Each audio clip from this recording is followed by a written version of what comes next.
सुप्रभात बच्चों। आज हम लोग कहानी पढ़ेंगे राजा और गिलहरी की। यह कहानी एक घमंडी राजा की है। उस राजा को अपने ऊपर बहुत घमंड था कि वह बहुत शक्तिशाली राजा है और बहुत महान है। उसके जैसा शक्तिशाली ताकतवर इस राज्य में कोई नहीं है। तो राजा का यह घमंड एक छोटा नन्हा सा गिलहरी किस प्रकार से तोड़ता है, इस कहानी में बताया गया है।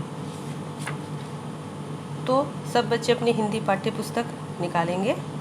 पाठ 7 राजा और गिलहरी, उसमें आज का डेट डालेंगे। ये कहानी पहले मैं पढ़ूंगी, फिर मेरे पीछे आप लोग इस कहानी को जोर जोर से पढ़ेंगे। यह कहानी मनोज दास ने लिखी है। आइए कहानी पढ़ते हैं। एक राजा था, वह बहुत घमंडी था।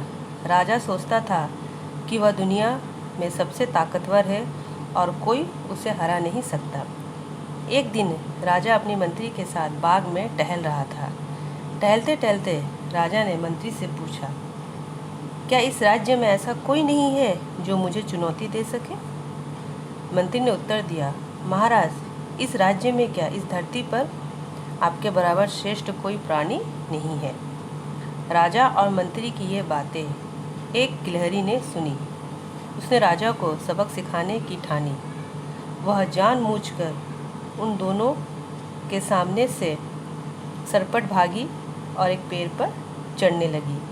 राजा ने देखा कि गिलहरी ने अपने अगले पंजों में एक स्वर्ण मुद्रा दबा रखी है। राजा यह देखकर मुस्कुराने लगा।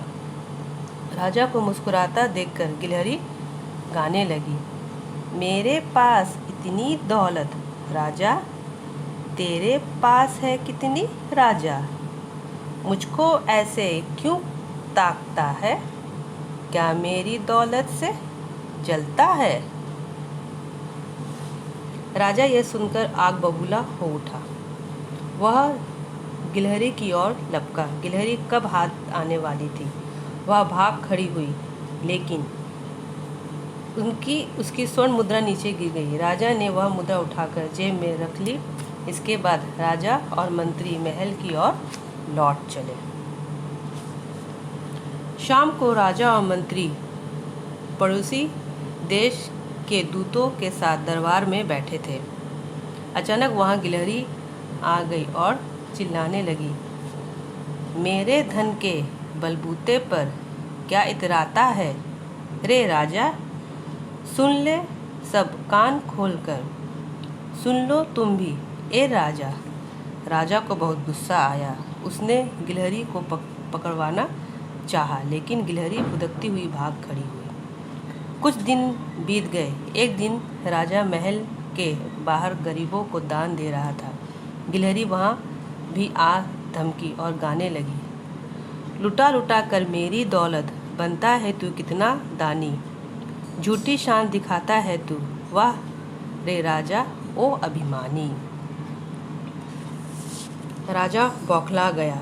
उसने आदेश दिया कि इस गिलहरी को पकड़कर लाया जाए। कुछ सेवकों ने गिलहरी को पकड़ने की चेष्टा की, लेकिन वह हाथ न आई।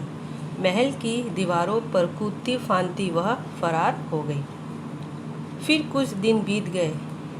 एक दिन राजा महल के अंदर भोजन कर रहा था। तभी गिलहरी वहां आ पहुंची और गाने लगी, देखो अपने राजा को, देखो देखो देखो भाई, मेरी दौलत के बलबूते पर उड़ा रहा है खीर मलाई। राजा अब तक बहुत परेशान हो चुका था। उसने जेब में से गिलहरी की स्वर्ण मुद्रा निकाली और उसकी ओर फेंक दी। गिलहरी ने तुरंत अपनी मुद्रा उठाई और जाते जाते गाने लगी, क्या, मैं जीत गई, हारा ताकतवर राजा, एक गिलहरी जीत गई, देखो हार गया ये राजा। यह सुनते ही राजा बौखला गया।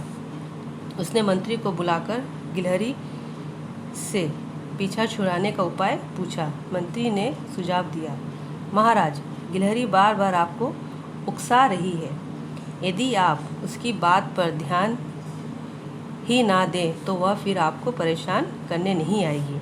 थोड़ी देर बाद गिलहरी फिर आई और उसने वही राग आलापा आलापा मतलब बार बार वही गाना दोहराने लगी। क्या? एक गिलहरी से डर गया राजा, राजा ने उसका धन लौटाया। घमंड टूट गया राजा का, एक गिलहरी ने उसे हराया। अब राजा समझ गया था कि गिलहरी उसका घमंड तोड़ने के लिए ही उसे बार बार उकसा रही थी। इस बार गिलहरी को देखकर चुपचाप मुस्कुराता रहा। यह देखकर गिलहरी को अचंभा हुआ। वह भी समझ गई कि अब राजा का घमंड टूट चुका है। गिलहरी वहाँ से मुस्कुराते हुए चली गई। तो देखो बच्चों, किस प्रकार से छोटी सी गिलहरी ने राजा का घमंड को तोड़ दिया। तो मनुष्य को कभी घमंड नहीं करना चाहिए, क्योंकि घमंड ही मनुष्य का सबसे बड़ा दुख का कारण बनता है। तो उम्मीद करती हूँ कि ये कहानी आप लोगों को समझ में आ गई होगी। इस कहानी के जो शब्दार्थ है किताब में दिए गए हैं, इसे आप लोग देखकर कॉपी में उतारेंगे। और कठिन शब्द मैं यहाँ पर लिखी हूँ, इन शब्दों को आप लोग कॉपी में 3-3 बार लिखेंगे और याद करेंगे। कहानी आप लोग घर में दोबारा पढ़ेंगे। धन्यवाद।